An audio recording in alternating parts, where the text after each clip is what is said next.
Ok, muchachos, bienvenidos otra vez a otro video.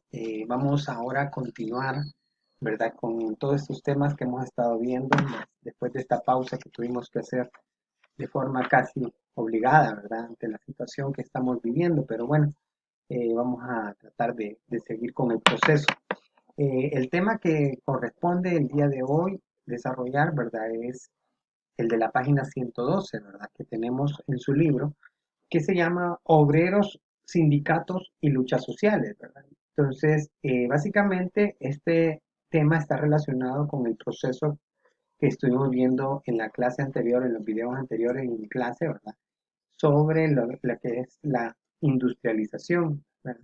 Acordémonos que el proceso de industrialización, ¿verdad? Comienza ya por los siglos XVII, ¿verdad? En Inglaterra con la revolución industrial, ¿verdad? Que ya hemos dicho que no es una sola, sino que es una revolución que se va a desarrollar en diferentes etapas y que pues de alguna forma también puede seguir dándose otras revoluciones industriales a medida que el ser humano vaya desarrollando mayores tecnologías, mayores descubrimientos, ¿verdad? Cosas que se vayan dando. Esta revolución, habíamos hablado, ¿verdad? Que había traído un cambio en la realidad social de todos los países donde se dio, ¿verdad? Acordémonos que pues estamos viendo América, ¿verdad? Y los cambios en América fueron pues más tardados, todavía hay ciertas cosas que todavía no se viven en muchos países de Latinoamérica, ¿verdad? Pero tenemos que ver este proceso de cómo a partir de la industrialización se crean estas nuevas clases sociales, la famosa clase social de la burguesía, que son los dueños de las empresas, de las industrias, ¿verdad? De los sectores productivos, y el proletariado o los obreros, ¿verdad? Que en pocas palabras es la mano de obra, son las personas que se desarrollan dentro de las industrias y hacen producir a las mismas. Entonces, dado esta situación, ¿verdad? Se van a desarrollar lo que es un movimiento que es el movimiento obrero que va a ser representado por este grupo que son los llamados sindicatos.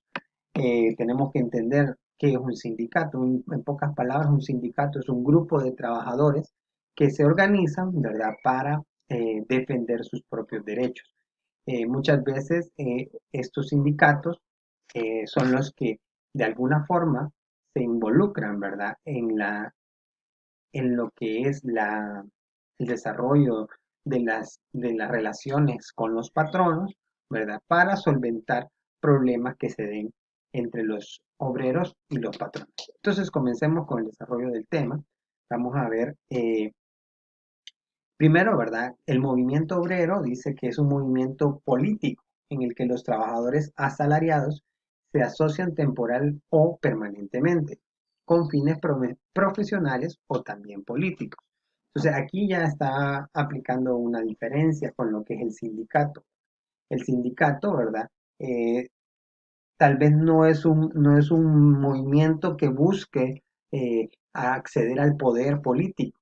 El movimiento obrero en este caso sí, ¿verdad? Hay países en Europa donde algunos sindicatos que comenzaron, ¿verdad? Como eso, ¿verdad? Como la defensa de los derechos laborales, luego se convirtieron en partidos políticos. Y estos partidos políticos en algunos casos han llegado hasta lograr el poder. El poder. Tal vez en América Latina no es tanto el hecho de que hayan sido movimientos obreros, ¿verdad?, o sindicatos, pero digamos si tenemos el caso del expresidente de Brasil, ¿verdad?, el señor Ignacio Lula da Silva, que él era un asalariado, era un obrero y era un sindicalista que llegó al poder, ¿verdad? Llegó al poder en Brasil, ¿verdad? Llegó a ser presidente de este país y pues ahí donde les digo, ¿verdad? Que el sindicato evoluciona para poder encontrar lo que es el poder político. Además dice que siempre es en función de la naturaleza obrera, dice, es decir, de su condición de persona que vende su fuerza de trabajo a otra llamada capitalista, ¿verdad? Los burgueses, ¿verdad? Lo que estábamos diciendo anteriormente, que son los que poseen los medios de producción y que es también dueña de los bienes producidos. Entonces, en pocas palabras, ¿verdad? El movimiento obrero es el que se caracteriza por buscar la defensa de los trabajadores, la defensa de los obreros. Entonces, continuemos. Luego tenemos lo que es los sindicatos así, vamos a ver, ya dijimos la definición, pero un poquito la historia de ellos. Aún habiendo diferencias fundamentales de estructura y objetivos, se han citado al gremio como precedente del sindicato moderno en cuanto a la organización de trabajadores. Cuando dio comienzo la revolución industrial, estaba prohibido que se realizaran asociaciones de los trabajadores. Miren, eso es un dato bien curioso, ¿verdad? Interesante, ¿verdad? Obvio que los patrones, ¿verdad? Los dueños de las empresas, pues definitivamente que al inicio, ¿verdad? No querían, pues, ¿verdad? A los obreros organizados porque sabían que mientras más organizados estuvieran, pues iban a demandar más, ¿verdad? Poco a poco, pues las cosas fueron cambiando y se dieron estas organizaciones, ¿verdad? Dice, y las calificaron como delito penal cuando se da el inicio de la revolución industrial. Esto se dio en los años 1776 al 1810. Por ello no existían los sindicatos. Después de este tiempo, en varios países se dio la llamada etapa de tolerancia, en donde se admitían las sociedades obreras de ayuda mutua o de resistencia, sin que éstas influyeran en las leyes dictadas por el Estado. O sea, sí se empezó a dejar que los obreros tomaran esta organización, se fueran poco a poco desarrollando y ellos poniendo de acuerdo, pero todavía los aportes que ellos daban, las decisiones que ellos tomaban como sector obrero, no eran tomadas en cuenta por parte de los estados. Acordémonos también que esa época, pues, es la época de la Revolución Francesa, que va a ser, pues, un precedente, ¿verdad? Que va a marcar la historia y que va a llevar a que las cosas cambien en muchos aspectos. Luego tenemos, ¿verdad? Las luchas sociales, ¿verdad? Aquí es donde ya sí se va a dar el cambio, ¿verdad? Cuando los sindicatos empiezan a organizarse, a tener a más trabajadores inscritos, ¿verdad?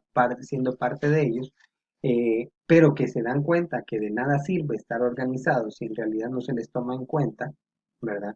Si en realidad las demandas que ellos hacen nunca se llevan a cabo, entonces se van a empezar a dar lo que ya son las luchas, ¿verdad? Y dice que básicamente, ¿qué son? Son manifestaciones de la población en aras de un objetivo de bienestar gremial o multitudinario. Está hablando de la población en general, o sea, puede ser cualquier tipo de lucha social, no necesariamente de los sindicatos. Obvio, las que han sido como más famosas o las que han logrado mayores cambios a nivel mundial son las de los obreros, la de los trabajadores. También pueden no tener un propósito definido y ser una muestra de rechazo sin determinación objetiva, proceder guiado por el malestar social. Vale, podríamos poner un ejemplo, lo que está pasando actualmente en Estados Unidos y en algunos países de otros países del mundo, como que es el rechazo, ¿verdad? A la violencia por parte de los cuerpos de seguridad que se está dando en Estados Unidos, ¿verdad? Hacia los negros, ¿verdad? Hacia la raza negra. Esa sería una lucha social de alguna forma, ¿verdad? Es una manifestación. En algunos casos pacífica, en algunos otros casos lastimosamente se vuelve violenta.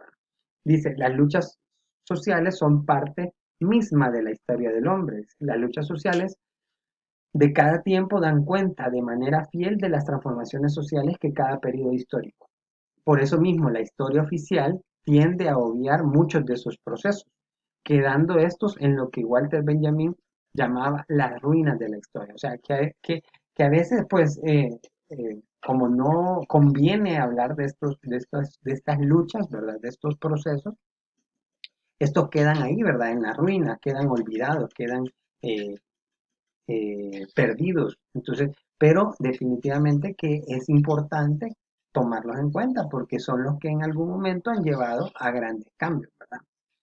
Eh, y por último, las crisis mundiales, ¿verdad? Como las crisis mundiales, ¿verdad? Eh, generan, ¿verdad? Generan grandes protestas. Bueno, digamos, podríamos relacionarlo en la actualidad, ¿verdad? Con lo que estamos viviendo. Eh, ya hay países que yo oía la noticia, ¿verdad? Que en Ecuador, el gobierno ecuatoriano, pues ante la crisis de la pandemia, ¿verdad? Ya está tomando medidas que de alguna forma empiezan a afectar a la población, a la mayoría de la población. Y los ecuatorianos ya están saliendo a la calle a, a, a protestar, ¿verdad? Aún en medio de la pandemia, ¿verdad? Entonces, ¿por qué? Porque son decisiones, son cosas que van a afectarles a ellos más que todo. Entonces, las crisis mundiales, en este caso vamos a hablar de una específica, que es la de 1929. Dice que es la Gran Depresión, también conocida como crisis del 29, fue una crisis económica mundial que se prolongó durante la década del 30, en los años anteriores a la Segunda Guerra Mundial. Su duración depende de los países que se analicen, pero en la mayoría comenzó alrededor de 1929 y se extendió hasta finales de la década de los años 30 o principios de los 40.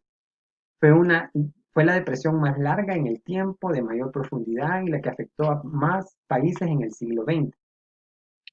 En el siglo XXI, ya actual, ¿verdad? Ha sido utilizada como paradigma hasta qué punto puede llegar a disminuir la economía mundial.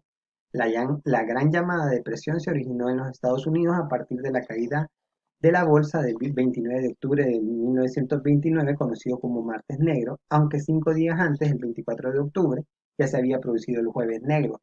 Rápidamente se extendió a casi todos los países del mundo. Y esto pues tenemos que relacionarlo, ¿verdad? De alguna forma, eh, este tipo de crisis son las que generan, ¿verdad?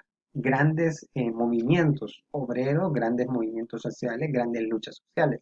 Y como les decía ahí, ¿verdad? En el párrafo lo dice claramente, se toma la crisis de 1929 como un precedente y con la cual se comparan posibles caídas, posibles crisis que se vayan dando en el tiempo. En la actualidad, mucha gente está comparando la crisis que tenemos en un momento, qué tan fuerte va a ser esta crisis, ¿verdad? Comparada con la de 1929. ¿Qué tanto tiempo va a tardarse para recuperarse de la crisis que estamos viviendo? Bueno, muchachos, vamos a dejar hasta aquí este video. Espero que les sirva un poco para entender, ¿verdad? Igual tenemos la clase para sacar cualquier duda que quede. Un gusto, como siempre, saludarlos.